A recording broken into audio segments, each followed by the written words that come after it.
Mình xin chào tất cả các bạn nhé. Xin cảm ơn các bạn đã theo dõi video của mình. Hôm nay thì mình sẽ giới thiệu với các bạn về cái phong tục làm cúng của người Mông ở Việt Nam. Mình đây thì cũng xin giới thiệu qua với các bạn là cái bản sắc văn hóa của người Mông thì rất là đặc sắc. Tuy nhiên thì ở đây là một cái gần như là một cái phong tục làm cúng của dòng họ Giàng, họ mình. Thì tất cả các người mang họ Giàng mà không đi theo đạo thì sẽ tổ chức để làm một cái buổi làm cúng cho tất cả dòng họ, để như là phong tục ngày xưa các cụ để lại. Nên là hôm nay mình cũng sẽ đưa các bạn để đi theo dõi cái phong tục của dòng họ của mình nó sẽ như thế nào nhé các bạn nhé. Và đây là một cái bác thầy cúng đang làm công tác chuẩn bị để làm cúng. Đây đang đốt giấy để chuẩn bị cho cái công việc làm cúng của bọn mình ở đây.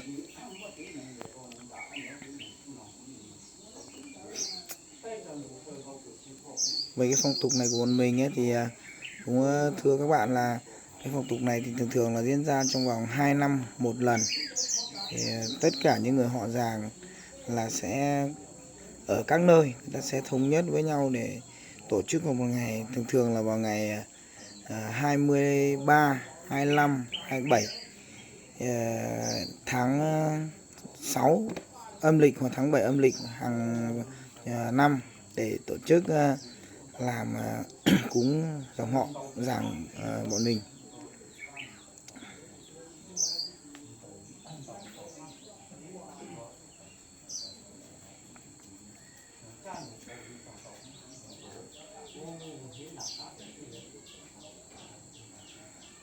Và cũng nói với các bạn luôn là cái phong tục này của bọn mình ấy thì chỉ làm dành riêng cho nam giới thôi, chứ còn phụ nữ thì không, vẫn có thành phần ở đây để giúp đỡ về công việc thôi, nhưng mà cũng không tham dự vào trong cái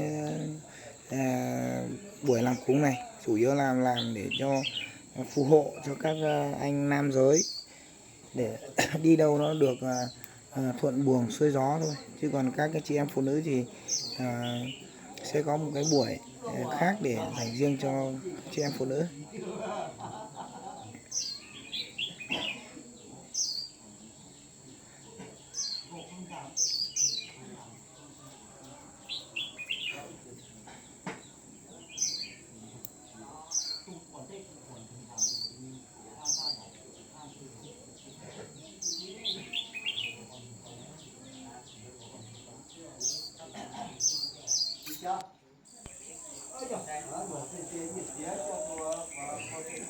Và đây là cái anh trai bên này đang rót rượu để cảm ơn cái bác thầy cúng. Là trong công tác làm cúng thì cố gắng để làm đầy đủ thành phần các anh em, và xem gia đình nào mà có phức tạp khó khăn thì mong bác là cố gắng hóa giải như thế nào cho nó tốt đẹp nhất cho tất cả anh em. Đây là đang anh trai bên này đang rót rượu cảm ơn bác thầy cúng ở đây.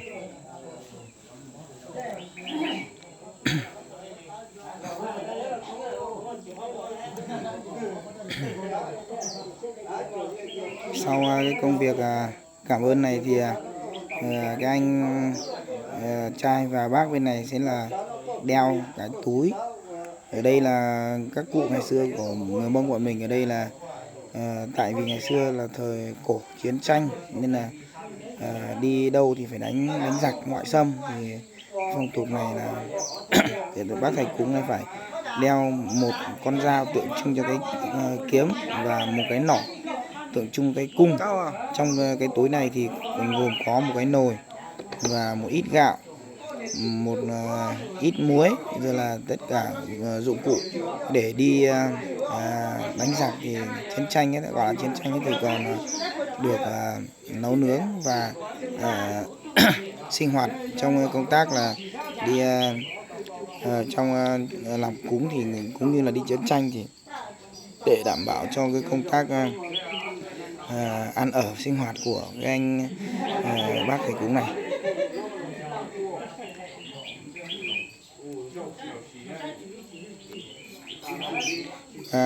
Cái người Mông bọn mình ấy thì cái phong tục làm cúng này thì thường là làm cúng chỉ ngồi một ghế thôi. Tuy nhiên thì cái cúng dòng họ giàng của mình đây thì phải ngồi 2 ghế như thế này, và ở dưới cái ghế này thì có 9 tầng, 9 tầng gọi là 9 ghế, thì làm cúng phải làm 9 tầng như thế này. Và các anh em đang là cảm ơn bác thầy cúng để cố gắng hoàn thành tốt cái nhiệm vụ mà anh em đã giao cho bác thầy cúng để làm cúng phù hộ cho anh em đây.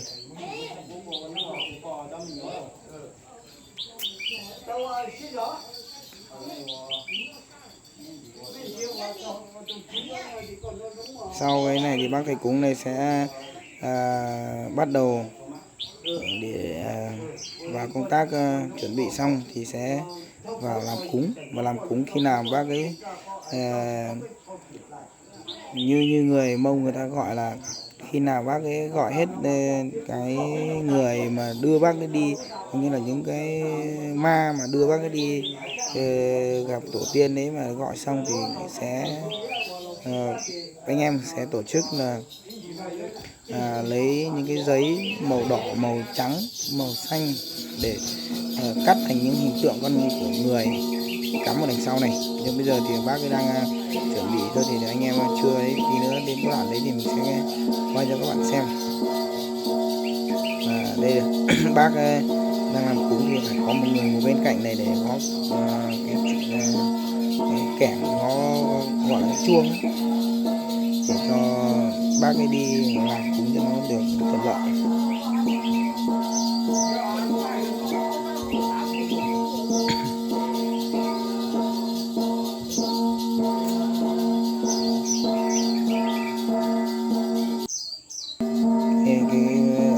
Chú có kẻng ngồi bên cạnh này. Các bạn nhìn thấy cái ghế 9 tầng ghế ở dưới chưa? Ở dưới cái chỗ bác thầy cúng ngồi này, xuống dưới là có một cái ghế làm 9 tầng như thế, và tí nữa thì các anh ấy sẽ làm hết 9 tầng thì mới được về, mới được quay lại. Và bây giờ là các anh em đang cắm cái hình tượng người, tượng trưng như là cái bác thầy cúng này là một ông tướng, xong là những người hình tượng ở dưới này thấy tượng trưng cho là quân để đi đánh giặc, tượng trưng cho quân để đi đánh giặc. Nên là bây giờ là anh em đang cắm, và trong những cái hình tượng này thì gồm có như một số hình tượng giả, cũng như là lấy cái cỏ danh ấy là cuốn thành những hình tượng người, cuốn thành những hình tượng người để giả tượng trưng cho tất cả là lính của bác thầy cúng này để đi đánh giặc.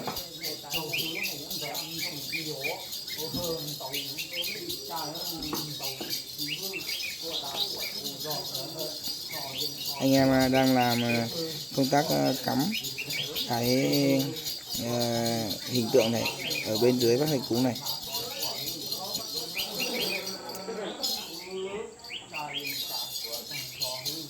Sau cái công việc này thì anh em khi nào bác thầy cúng tổ chức làm công tác tổ chức xong ấy, thì tất cả anh em đến tham dự là đứng vào đây. Tí nữa sẽ cho các bạn xem, đứng vào đây và sẽ có một con dê, có một con dê để làm cái lý ở đây.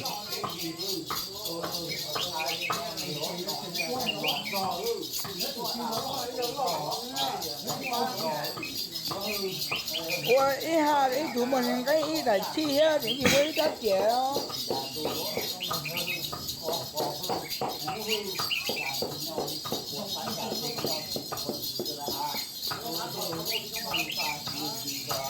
Ở đây thì đúng rồi.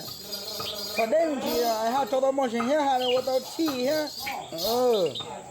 Các anh em đang làm cái công tác chuẩn bị và hoàn thiện cái cắm hình tượng này. Tuy nhiên thì năm nay là một số anh em bận rất là nhiều để cho mấy đồng chí thanh niên đi chuẩn bị thôi, làm cái cột này nó hơi mềm một tí nên rất khó cắm, hơi chậm.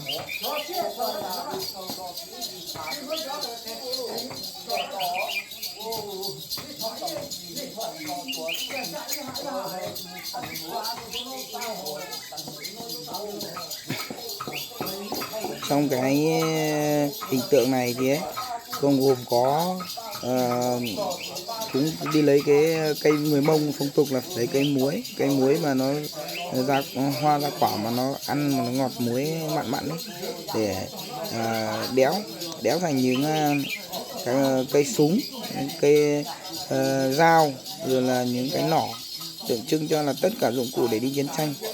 Nên là bây giờ là đang cắm thế này thì anh em nó sẽ cầm cái hình tượng dao, kiếm, súng, rồi là các loại dụng cụ để đi chiến tranh. Đây còn có cả cái cờ luôn, đó là để cho một cái buổi làm cúng được đảm bảo thì chúng ta họ Giàng chúng mình có tất cả những cái dụng cụ như thế.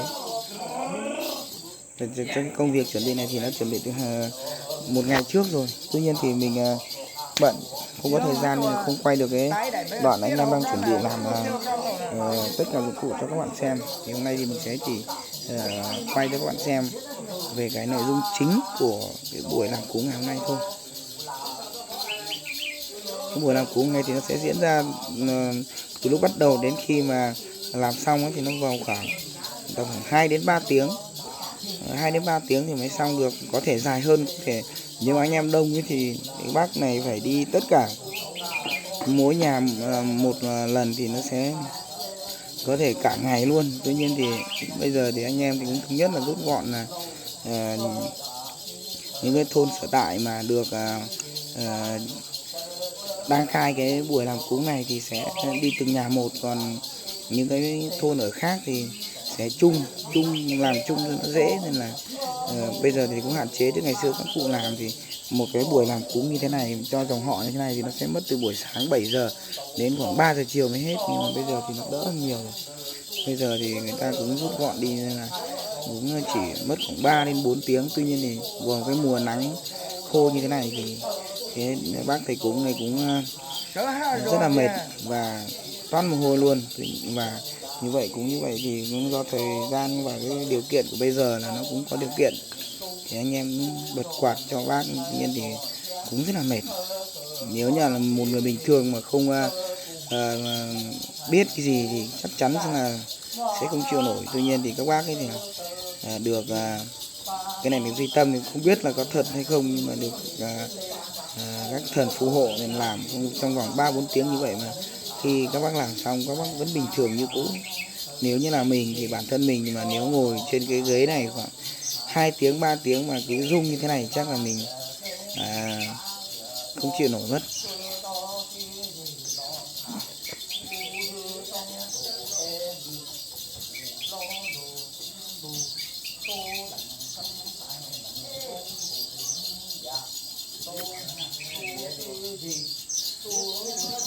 Một là các bác này có thể ngồi trên cái ghế này rung như thế này trong vòng 2-3 tiếng là cái thứ nhất. Cái thứ hai nữa là còn đeo một cái bộ phận sinh hoạt, nồi rồi là một số thứ dụng cụ đi theo ở trên lưng như thế này nữa, mà một người bình thường thì chắc chắn là sẽ không bao giờ là chịu được với cái thời gian dài như thế. Và bây giờ thì cái công tác chuẩn bị cũng sắp chuẩn bị xong. Anh em đang xếp những cái thanh kiếm, những cái nỏ, cái súng vào để cho những cái hình tượng này coi như tượng trưng là đang chuẩn bị một đội quân đi đánh giặc đây.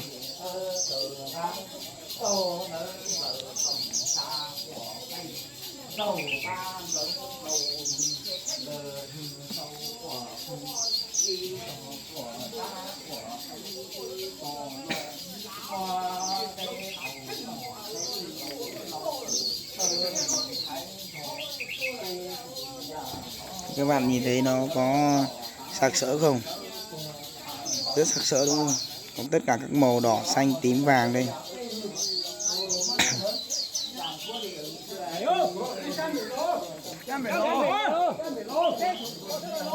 Rồi sau công tác chuẩn bị xong ấy thì bây giờ là cái thời điểm chuẩn bị cho anh em vào đứng ở đây xong dắt cái con dê vào để sẽ gánh tất cả những cái này đi ra ngoài. Con dê là người ta sẽ dắt con dê đi 3 vòng vòng quanh anh em, tất cả anh em ở đây, xong là thu tất cả những cái vật liệu ở đây cho vào lưng của con dê để ra ngoài, xong là mang cái vật liệu là đi đốt. Còn con dê thì sẽ mổ để cho anh em sinh hoạt trong ngày hôm nay. Tuy nhiên thì cũng thưa các bạn luôn là cái phong tục này của mình thì con dê này thì sẽ không được ăn ở trong nhà. Con này là một cái con nó gánh tội cho tất cả anh em trong năm nay hoặc 2 năm qua. Vì vậy thì con này chỉ được ăn ở ngoài thôi, còn không được ăn ở trong nhà. Thì anh em vào đứng hết đây thì người ta sẽ lấy một cái dây cỏ chanh, người ta cuốn kết thành một cái dây to bằng ngón chân cái, là cuốn hết tất cả anh em vào, rồi là dắt cái con dê để đi vòng quanh tất cả anh em đây 3 vòng, quay ba vòng, là thu tất cả những cái này cho lên lưng của con dê, xong là dắt đi ra ngoài, rồi lấy tất cả các vụn dụng cụ này đốt đi.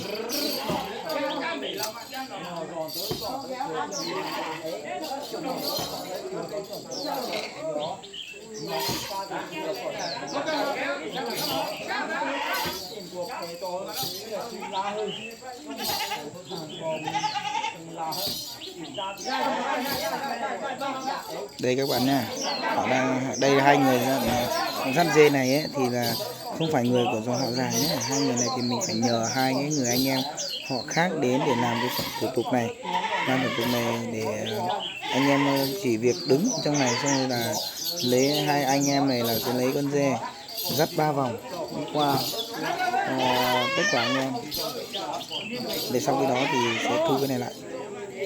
Đây 2 vòng này. Con dê này là con dê đực nha, con này tầm hơn 30 cân một tí.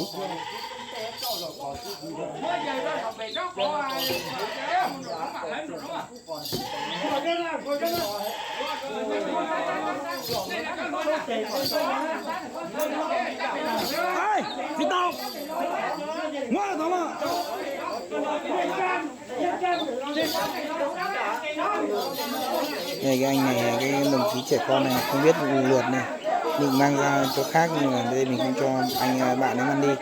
Cái này là bắt buộc phải buộc hết lấy cái dây cỏ này, dây cỏ mà cuốn hết anh em này là phải buộc hết vào để cho lên lưng của con dê nha. Đây anh em đang thu vào buộc lên.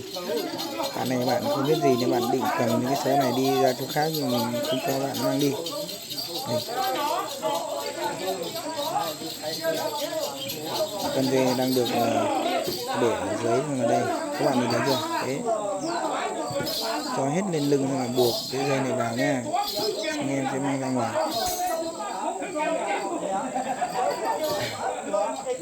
Đúng là cái bản sắc văn hóa dân tộc của từng dân tộc nó rất là đặc sắc luôn các bạn. Mình cái bản sắc văn hóa của mình đây có làm cái này mình còn rất nhiều cái mình chưa kể với các bạn đâu, nhưng mà người họ Giàng chúng mình còn có nhiều cái thứ còn hay nữa. Các bạn mà muốn biết phong tục gì của người họ Giàng mình có thể comment dưới cái video này của mình nhá. Đây anh em đang thu tất cả cái này, không được để sót một cái gì luôn các bạn nhé. Phải thu hết tất cả những cái này, mang hết ra ngoài. Ra ngoài để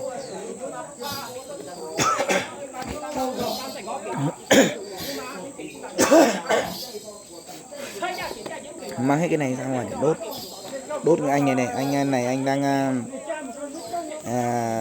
dùng một cái bát nước để xua tà. Cái bát nước này gọi là nước thánh xua tà này.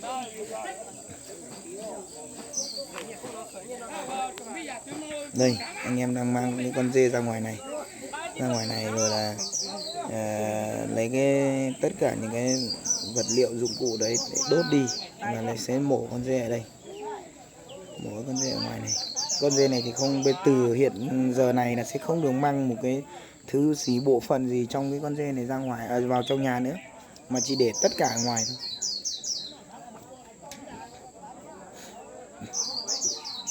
Sau cái việc này thì anh em sẽ lấy một một con lợn ra để làm lý, coi như là phù hộ cho tất cả anh em. Tí nữa đến cái đoạn đấy mình giới thiệu cho các bạn xong. Hiện tại là chưa đến cái đoạn đấy. Đây rồi các bạn nhé.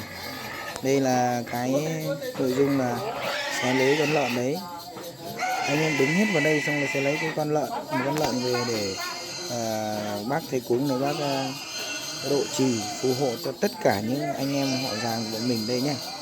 Hiện tại thì anh em đang đứng vào đây, không nhìn con lợn ở dưới không nhìn thấy đâu, nhưng mà trong cái phong tục này của mình sẽ có một con dê với con lợn để mổ làm lý nha.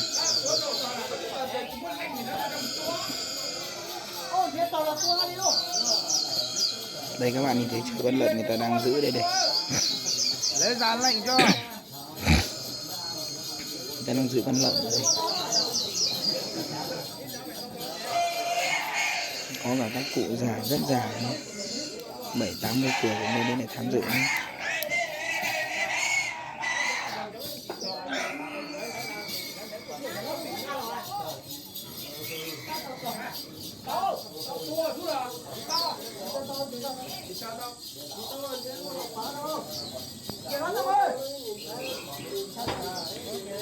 Với cái phong tục này của bọn mình ấy thì bọn mình là sẽ thống nhất.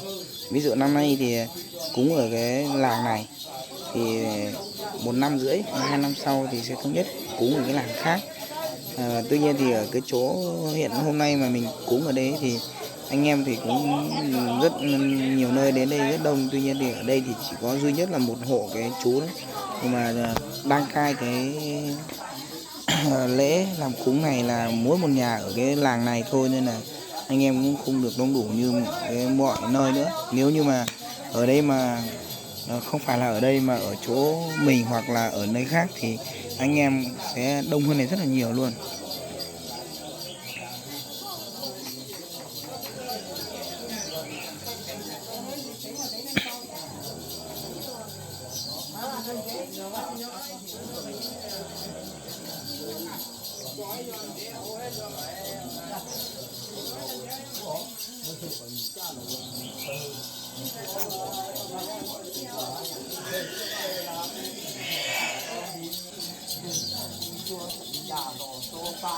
Bác thầy cúng đang độ trì cho anh em đây, đang độ trì phù hộ cho anh em để được thuận buồm xuôi gió này. Mà bây giờ thì cái túi và cái nỏ, cái con dao ở trên lưng của bác thầy cúng được gỡ xuống lúc mà dắt con dê về rồi thu tất cả dụng cụ rồi, đã được gỡ xuống rồi. Bây giờ bác thầy cúng sẽ không đeo cái đấy nữa.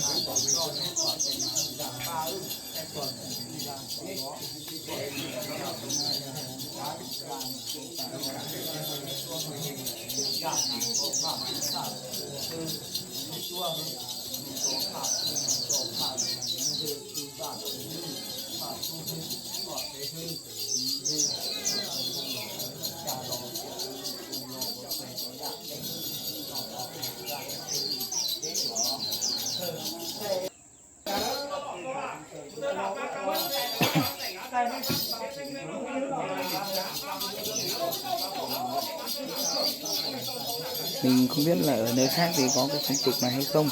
Tuy nhiên thì ở Yên Bái mình thì có rất là nhiều dòng họ nên là có cái phong tục này các bạn nhé. Hiện tại là anh em đang đốt, ở đây là đốt một cái bùa, một bùa phù hộ, đốt một bùa phù hộ, lấy giấy để cắt thành một cái bộ bùa phù hộ để đốt phù hộ độ trì cho anh em. Yên Bái mình thì có rất nhiều bản sắc văn hóa đặc sắc, tuy nhiên thì mình cũng chưa khám phá hết, nhưng mà đây là cái bản sắc của dòng họ Giàng chúng mình ở Yên Bái. Sau cái đốt bùa kia thì mấy anh em ở dưới đang mổ con lợn để phù hộ cho anh em. Và cái anh ở dưới lại tiếp tục mình với bát nước thải nước kia để phun nước để phù hộ độ trì cho anh em đây.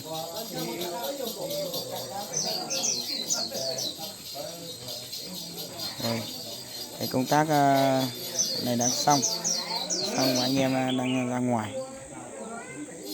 Mình cũng mong các bạn là thông cảm, và cái điện thoại của mình thì cũng không được tốt lắm, nên chất lượng video không tốt, các bạn thông cảm cho mình nhé.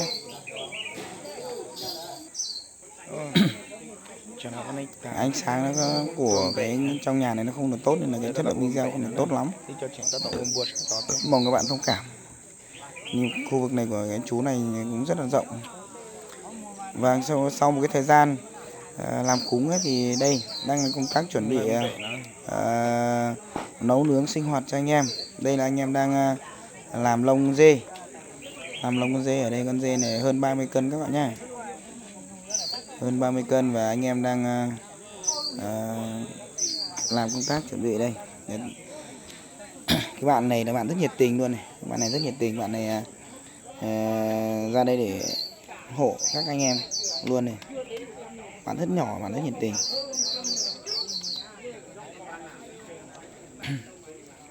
Đây là anh em đang làm lông dê ở đây. Sang tí nữa mình sẽ cho sang bên cạnh là anh em đang làm cái công tác và chuẩn bị làm thức ăn với con lợn nhé. Đây, đi sang bên này thì anh em đang vặt lông lợn bên này.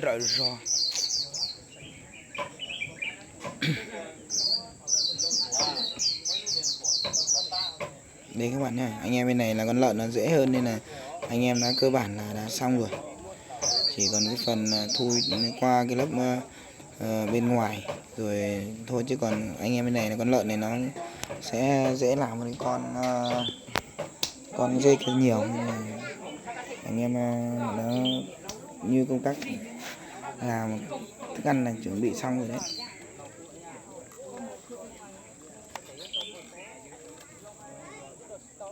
Rồi quay lại bên này nha.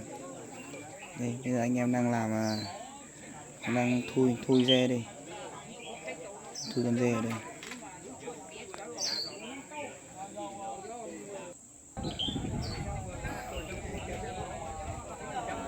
Và cũng như lúc đầu mình nói với các bạn là ở đây là mỗi riêng nhà chú này là cũng là người theo đạo, nên anh em cũng đến nhiều nơi, đến đây rất là đông, nhưng mà cũng không được đông như mọi nơi.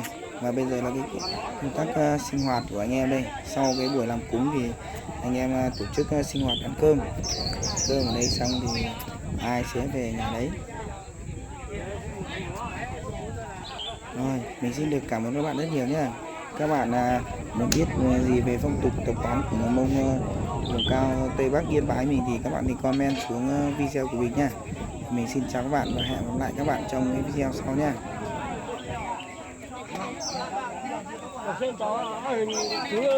Anh này chính bà, tao mình phải